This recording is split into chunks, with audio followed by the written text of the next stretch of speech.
আপনাদের Facebook ID কিভাবে আপনারা ডিলিট করবেন অথবা ডিঅ্যাক্টিভ করবেন। ডিঅ্যাক্টিভ করলে কি হয় এবং ডিলিট করলে কি হয় এটা নিয়ে একটা বিস্তারিত আলোচনা করব।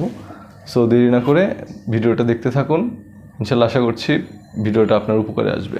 ফেসবুক আইডি ডিলিট করার জন্য আমাদেরকে প্রথমত যাইতে হবে আমাদের ফেসবুক অ্যাপসে। তো ফেসবুক অ্যাপসে আমরা যাওয়ার পরে এখানে 3 ডট মেনু বার একটা দেখতে পাচ্ছেন। মেনু বারে ঢুকলে আমরা এখান থেকে সেটিংসে যাব। সেটিংস অ্যান্ড প্রাইভেসি লেখা একটা অপশন আছে।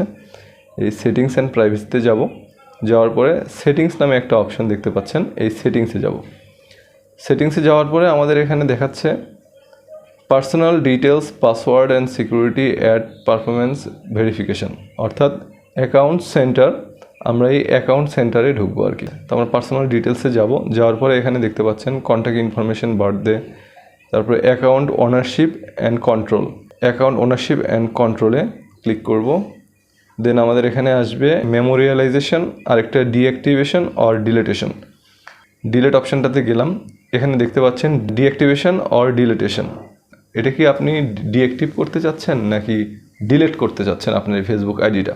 এটা ডিলিট করলে কি হয় সেটাও বলবো এবং ডিঅ্যাক্টিভ করলে কি হয় সেটাও বলবো। তো আমাদের প্রথমে দেখাচ্ছে ডিঅ্যাক্টিভেটিং ইউর অ্যাকাউন্ট ইজ টেম্পোরারি। আপনি যদি ডিঅ্যাক্টিভ করেন আপনার ফেসবুক আইডিটা, তাহলে কি হবে, ফেসবুক অ্যালগোরিদম আপনার এই ফেসবুক আইডিটা, যাদের সাথে আপনি চ্যাট করছেন মেসেঞ্জারে, সব কিছু হাইড করে দিবে। কেউ আপনার চ্যাটিং দেখতে পারবে না, কেউ আপনাকে অনলাইনে পাবে না, আপনার আইডিও কেউ খুঁজে পাবে না, আপনার আইডিটা হাইড হয়ে থাকবে। এটা ডিঅ্যাক্টিভ করার পরে আপনি 1 মাস, 2 মাস, 3 মাস, 1 দিন, 2 দিন, যে কোনো দিন আপনি যে কোনো সময় এই আইডিটা আবার লগ ইন করলে সাথে সাথে আপনার সেই ইনফরমেশানগুলো আবার চলে আসবে এবং যাদের সাথে মেসেজ করেছেন, যে চ্যাট হিস্ট্রিগুলো ছিল সেগুলোও ফিরে পাবেন এবং যে ইনফরমেশানগুলো আপনার আইডিতে ছিল সবগুলো আবার ফিরে পাবেন লগ ইন করার সাথে সাথে। পরবর্তীতে আমরা দেখতে পাচ্ছি ডিলিট অ্যাকাউন্ট। যদি আপনি আপনার অ্যাকাউন্টটা, ফেসবুক আইডিটা যদি ডিলিট করতে চান, তাহলে এখানে এই অপশানটা সিলেক্ট করতে হবে, তারপরে আপনি ডিলিট করবেন। ডিলিট করলে কি সুবিধা হচ্ছে সেটা আর কি অসুবিধা হচ্ছে সেটাও আপনাদেরকে বিস্তারিত বলছি।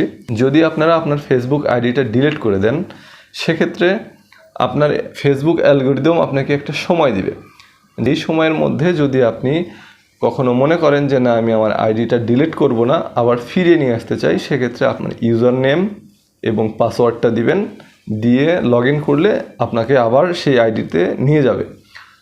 আর যদি আপনি এর পরে এটা আনতে চান, সেক্ষেত্রে আপনার তথ্যসমূহ সব কিছু ডিলিট হয়ে যাবে। ফেসবুক অ্যালগোরিদম আপনার ফাইল সম্পূর্ণ ক্লিয়ার করে দিবে।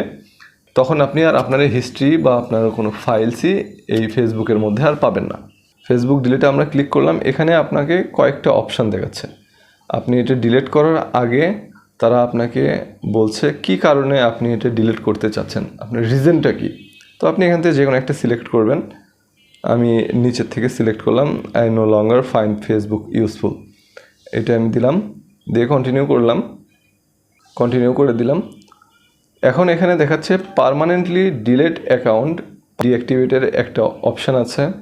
ফেসবুকে আপনার যে ইনফরমেশানগুলো ছিল, আপনার ফটোস, ভিডিওস বা যে ফাইলস যেটাই ছিল, সেই ইনফরমেশানগুলো যদি আপনি ডাউনলোড করতে চান, সেক্ষেত্রে ডাউনলোড ইনফোতে ক্লিক করলে আপনার ইনফরমেশানগুলো ডাউনলোড হয়ে যাবে। Transfer A copy of your information, আপনি চাইলে আপনার এই ইনফরমেশানগুলো কপি করেও রাখতে পারেন। তো আমরা নিচে যাব। নিচে যাওয়ার পরে এই কন্টিনিউ বাটনে ক্লিক করব। এখানে একটা পাসওয়ার্ড চাচ্ছে, পাসওয়ার্ডটা দিয়ে দিব। আপনাকে দেখাচ্ছে আপনি কি আপনার অ্যাকাউন্ট পার্মানেন্টলি ডিলিট করতে চাচ্ছেন। যদি আপনার অ্যাকাউন্টটা ডিলিট করতে চান, তাহলে 30 দিনের মধ্যে আবার এটা রিঅ্যাক্টিভ করতে পারবেন। আর আপনি যদি 30 দিনের ভিতরে এটা যদি রিঅ্যাক্টিভ করতে চান, সেক্ষেত্রে আপনার ইনফরমেশানগুলো ফেসবুক অ্যালগোরিদম আপনাকে দিয়ে দিবে। আর যদি 30 দিন ওভার হয়ে যায়, সেক্ষেত্রে আপনাকে ফেসবুক অ্যালগোরিদম কোনো ইনফরমেশানও দিতে পারবে না, আপনার ফাইলগুলো থাকবে না, সব কিছু ডিলিট হয়ে মুছে যাবে। এখানে ডিলিট অ্যাকাউন্টে ক্লিক করব। বাস, আমাদের এখানে দেখতে পাচ্ছেন season expired, please log in again. আচ্ছা, আমরা ওকে বাটনে ক্লিক করব। আপনারা নিচে দেখতে পাচ্ছেন Mohammad Sohel Rana is now schedule for ডিলিটেশন। 30 দিনের যে একটা শিডিউল ছিল, সেই শিডিউলের মধ্যে পড়ে গেছেন। তো 30 দিনের মধ্যে যদি আপনি আপনার আইডিটা ফেরত আনতে চান, রিঅ্যাক্টিভ করতে চান, সেক্ষেত্রে আপনি আবার আপনার এই ইউজার আইডি এবং পাসওয়ার্ড দিয়ে আপনার আইডিতে ঢুকতে পারবেন এবং আপনার তথ্যসমূহ সব ফেরত পাবেন। কিন্তু 30 দিনের উপরে চলে গেলে ফেসবুক অ্যালগোরিদম আপনাকে আপনার ইনফরমেশানগুলো দিবে না, শুধু আপনার ফেসবুক আইডিটা দিবে, সেখানে আপনার কোনো তথ্য থাকবে না। তো আমাদের কাজ শেষ, এখন আমরা এখান থেকে ব্যাক চলে যাব। আপনারা এখানে দেখতে পাচ্ছেন মোহাম্মদ সোহেল রানা নামে যে আইডিটা ছিল সেটা এখানে আর নেই। তো আমাদের কাজ শেষ। এই ছিল আজকের ভিডিওটা যদি ভালো লেগে থাকে তাহলে অবশ্যই একটা লাইক, একটা কমেন্ট এবং একটা শেয়ার করবেন। আর এরকম টেক রিলেটেড ভিডিও পাওয়ার জন্য আপনারা আমাদের ফেসবুককে ফলো দিয়ে রাখবেন এবং আমাদের ইউটিউব চ্যানেলকে সাবস্ক্রাইব করে আমাদের পাশে থাকবেন এবং সাপোর্ট দিয়ে যাবেন। সবাই ভালো থাকবেন, সবার সুস্থতা কামনা করছি। আল্লাহ হাফেজ, আসসালামু আলাইকুম।